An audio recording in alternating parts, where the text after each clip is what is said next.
Hello, I'm Andrew Doyle and welcome to Headliners. I'm going to be taking you through Thursday's newspapers and I'm joined by the two brilliant comedians and Headliners residents, Kearse and Josh Howie. But first, let's take a look at Thursday's front pages. We're going to start with The Guardian.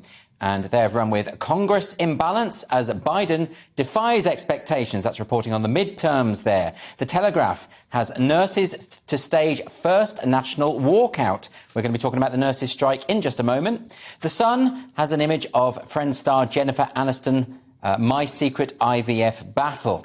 We're going to go to the Times now and nurses to strike within weeks, with a picture of Ron DeSantis there as well, unrelated.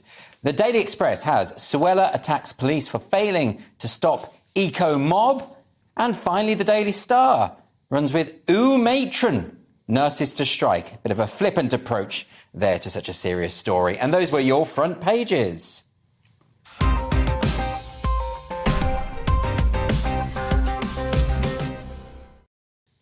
OK, Leo, if we're going to start with the front page of The Guardian, what does that look like? So it's got a big picture of Matt Hancock covered in what I assume is some kind of faeces, and it also mentions the midterm elections in the US, which were some people expected to see a red wave of Republicans taking, huge leads in the Senate and the House, and at the moment it's more of a sort of red ripple. We just need to have a look at the front page of The Guardian if we can. Can we see that? I've got it here if you want to focus on me. You can focus on you. There it is. OK, yeah. OK, well, let's start with talking about this issue of Congress in the balance as Biden defies expectations. Yeah, so it's not been this big dramatic surge of support for the Republicans. Given the state of the economy and given President Biden's incredibly low approval ratings, which are hovering around, 30, high 30, low 40%. Josh, do you have any thoughts on this particularly? As Leo says, it's not quite working out the way that the Republicans want. But I think that, like Leo's saying, I think it's happened despite Biden. So, like you said, there's only a 45% approval rating of his time in the Oval Office. Most people are unhappy with the economy, of inflation. But still, people came out and voted Democrat.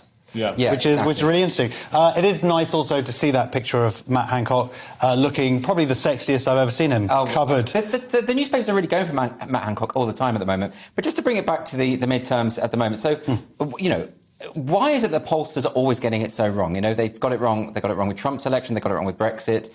In this case, it's clearly the same again. Everyone thought that the Republicans were going to just take over absolutely everything, but they really haven't. And they're calling it more a red trickle than a red wave, aren't they? Well, yeah, and I think people just get caught up in the rhetoric that's going on. Yeah. And the question is now is to what part, how much is Trump a liability? Because there's a lot of his people, like specifically who are he was a big supporter of, yes, that haven't really come through, particularly Dr. Oz, who's not as famous here, but in America was a big feature on and also Herschel Walker in Georgia, who's a former football star. Yeah. American football, not the proper stuff. OK. So, Leo, can I ask you about this? Biden, 43% approval rating. Yeah. Economy is tanking. Petrol prices through the roof. Yeah. He messed up on Afghanistan. He's pushing through critical race theory and gender identity ideology, even though he was elected as the non-woke candidate. Yeah. He's doing everything wrong. He's barely sentient. Yeah. And yet, he hasn't lost as big as they thought they would. I mean, the Republicans have failed to convert this into any kind of success. Yeah, well, there's kind of a myth that Trump is really good at winning elections. He's not. He sort of scraped in against Hillary Clinton and, and obviously failed last time and didn't do well in the... Did he, though? But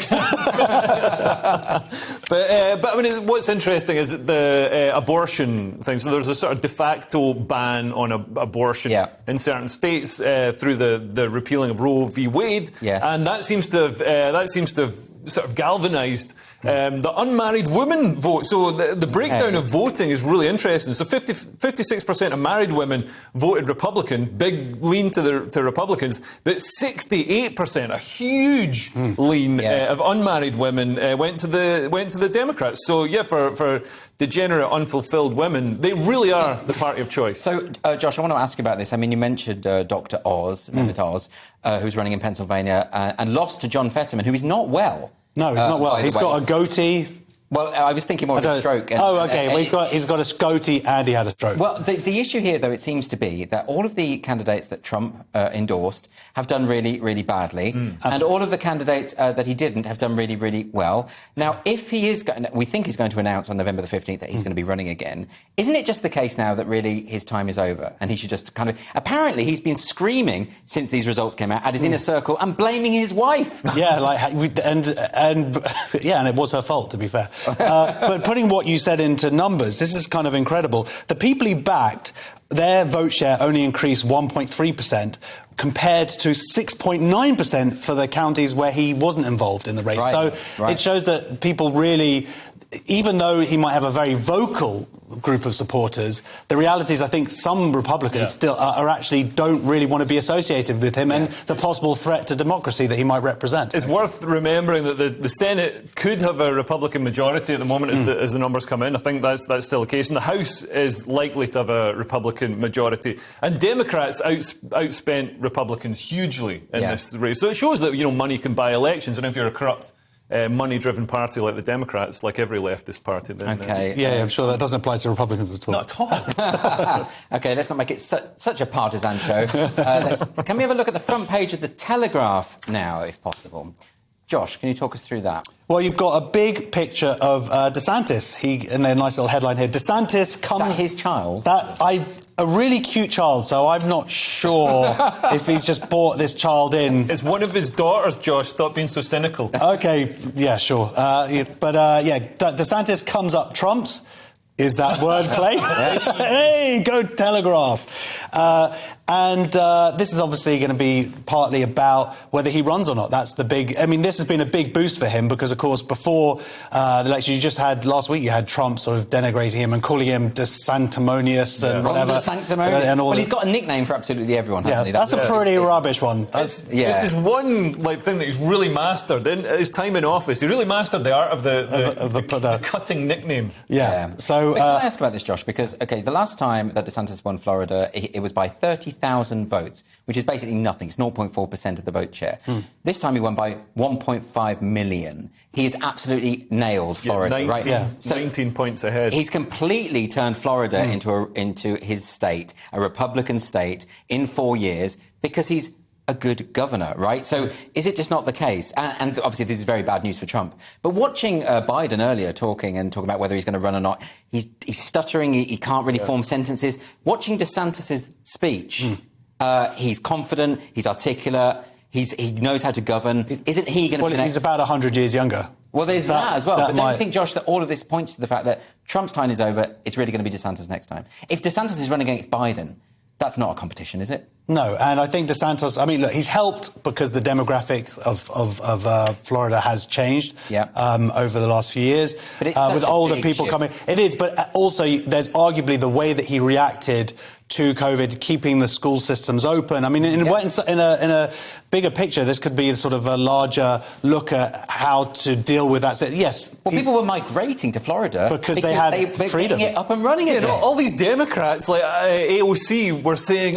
Florida's rules are terrible, he's condemning these people to death. And then being photographed on holiday in Florida with no mask on, because obviously everybody wants to go there because you don't have to wear a mask. It's ridiculous. No, I mean, he was way out ahead. And Biden, I mean, it's looking likely that Trump will announce he's going to run. And then Biden will announce that he's going to run because he thinks he's the only man who can beat Trump for some reason. He's obviously not. He's done it once. He's done it once. Allegedly. So far. What do you think about it? I mean, Ben Shapiro has made the argument that the problem is that so many of Trump's favoured candidates are going after culture war issues first, but the major issues of the economy, etc., second, whereas DeSantis does the sort of governance, does the important stuff that really matters to people, but also addresses stuff like critical race theory in schools, gender identity ideology, the lockdown. He does those culture war things, but he doesn't prioritise them. And that's why he's done so well. What do you think of that? Yeah, no, I'd agree. I mean, people really care. I mean, the economy, crime and inflation were the key issues this election. But, I mean, you've also got to think what's going to appeal to certain groups that will really motivate and get them out, like those unmarried women. So the other major story on the front cover of today's Telegraph is this nurses to stage first national walkout, which is quite a big deal, isn't it, Josh? Because apparently the Royal College of Nursing hasn't done a strike in over 100 years. I think this might be the first time ever, actually, they're saying that it could be in their history. They want more money because that's all they care about. And yeah, this is, we're talking about people's lives now, because it's not all hospitals, it should be said, and it's not going to be, they're saying now, till maybe mid-December, but it could be going on until May. Yeah. But some of the things that they're talking about having to get cancelled are sessions of chemotherapy and kidney dialysis, and that's particularly if you have life-saving stuff. That junior doctors might follow in their lead, yes. ambulance workers, people like this might start striking after the nurses do. Is this possible, Leo? Well, yeah, and also they're saying civil servants might strike. I mean, what do we do with it? The civil servants sitting there doing nothing. I care less about that. Will they even notice any difference if civil servants go on strike? But that's an important point, isn't it? But we've had university lecturers striking, no one cares. Yeah. Civil servants, no one really cares. Whatever. But now, nurses, doctors, ambulance drivers, that people are going to die. I mean, if you're a gambling man, you might. Well, no, actually, you might be like, this is fine. I'm not planning on getting ill this weekend. Okay. Also, where you live. If you're in London, so London, Cardiff, and Edinburgh and Belfast, don't get sick. Everywhere else, I think you're going to be all right. Just doing it in those places. Those are the ones that have confirmed so far. Can I talk to you about some of the stats here? It's talking about how experienced nurses' salaries have fallen by 20% in real terms since 2010, right? Yeah. They shouldn't be falling at all, should they? Yes. Yeah? Well, I mean, we're talking in real terms here. I mean, how much have a comedian's wages fallen since, since the 90s? I'm serious. Like, in the 90s, comedians were making £60,000 a year. You could buy a house for 20 grand. And we save people's lives. Now we make like a third of that. I would say that possibly. Nurses ought to be prioritised over comedians. Well, I'm not a nurse. I'm a comedian. I think comedians should be prioritised. OK. So, Josh, I'll come to you with that question. Don't you think it is the case that actually we should be paying nurses more, not less? Out of everybody who's talking about strikes, and particularly we're talking about train drivers here, nurses are, of course, the one thing that you can get behind. It's an incredibly hard job. My mother-in-law is a nurse. It's insane, the hours, the amount of work you put in. You are saving people's lives. And not just the fact that they actually have lost money over the last 10 years, but when you have, like, Tory MPs basically saying, oh, really? OK. No, but what she said was unbelievable, where she said they need to have, they need to go to food banks because their relationship or their boiler. Come on, nurses. Well, that's what they've given examples for. The salary of a nurse is £34,000. Okay, that's the average. But that's factoring in senior people living in London. If you use a food bank on £34,000 a year, you really need to get good at budgeting before if you live in London, anyway, look, let's move on to The Sun. Now, The Sun is also covering the nurses' strike, but it's also got a rather interesting image of Jennifer Aniston. Let's have a look at that if we can.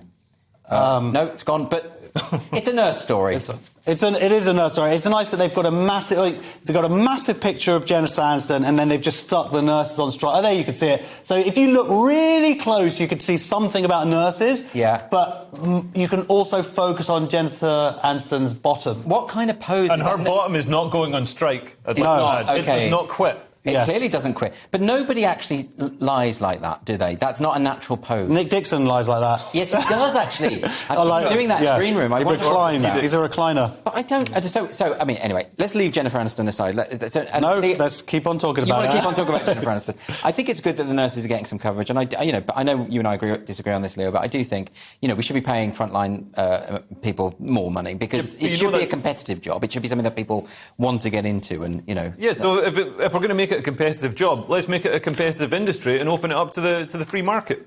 Oh, privatisation.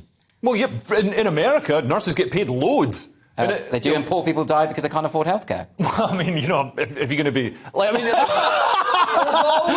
if you're going to win the argument. There's always going to be somebody. You know what I mean?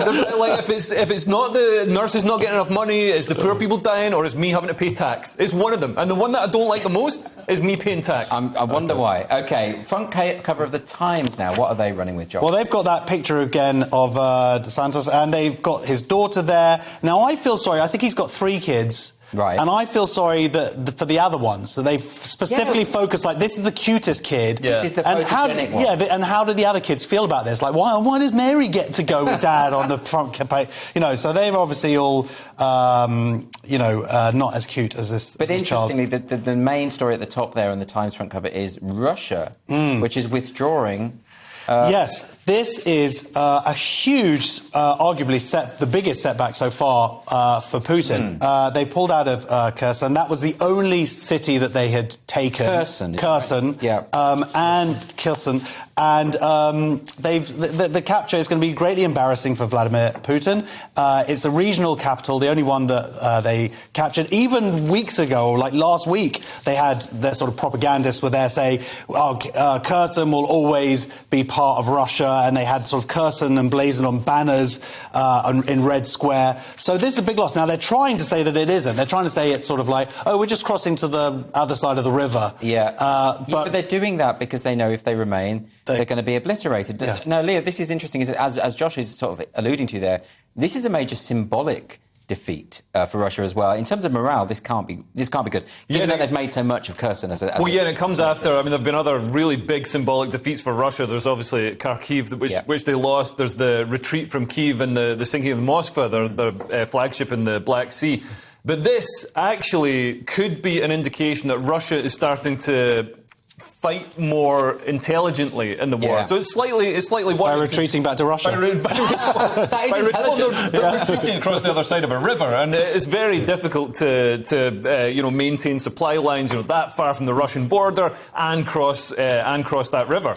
And they've got the option of there's a dam that they can blow up and flood that river, which will make it impossible for Ukraine to cross, or make it very difficult. You're trying to spin this as not a bad thing for the Russians. Are you giving Putin advice? Sergei Surovikin, he took over as the sort of the man on the ground directing troops in that area, and he's got a lot of experience going all the way back to Afghanistan, which they lost, also Chechnya, which they kind of won, and also in Afghanistan, as we've seen, is quite a difficult place to invade, and also Syria, and he's known for being brutal, but he's also known for being for actually getting things done. So this could be the end of just disastrous strategic and tactical errors on the ground in Ukraine for Russia. I mean, surely this is... Putin at some point has got to admit this is not a winnable war for him, right? No, he's lost, I think, a sixth of the total square footage that he initially took at the very start of the war. So he's lost 3/5 of the ground that he took since February the 24th. So, wow.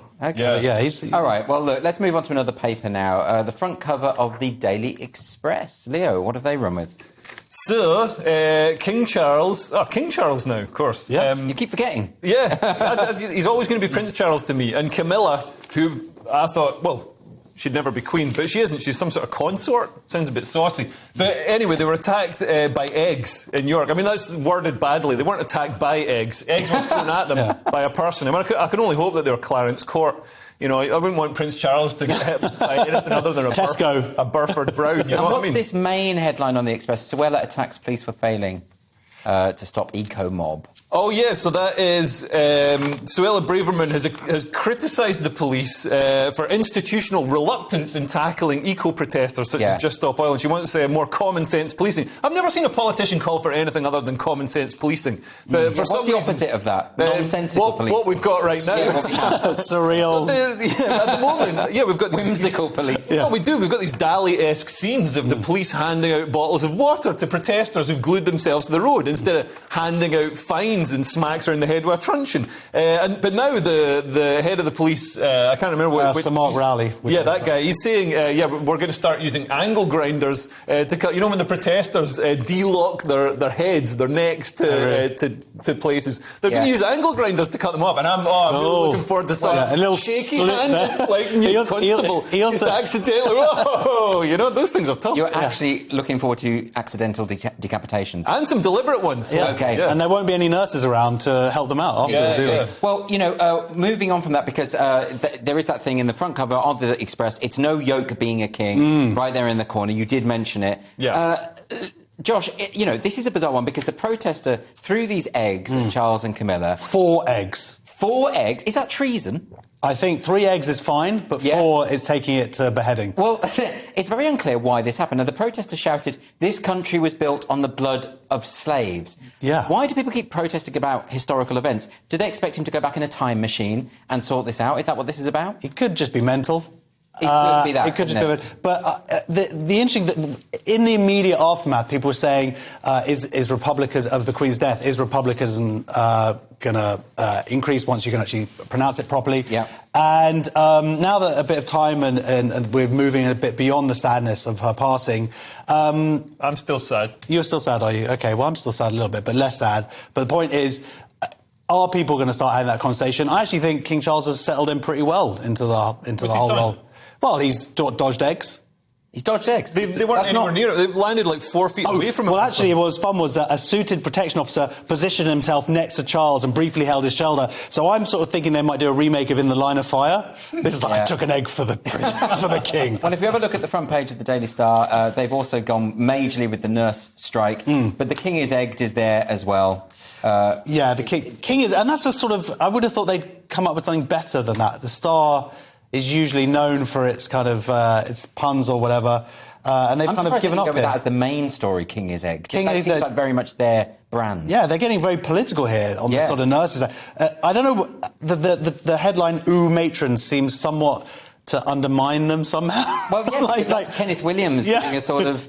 Is it Kenneth Williams who used to do that? I think so, yeah. So it's a camp, saucy carry-on reference. Yeah, as opposed to nurses... Can't feed their kids reference. Should have used Benny Hill instead. Give it some gravitas. Absolutely. All right, well...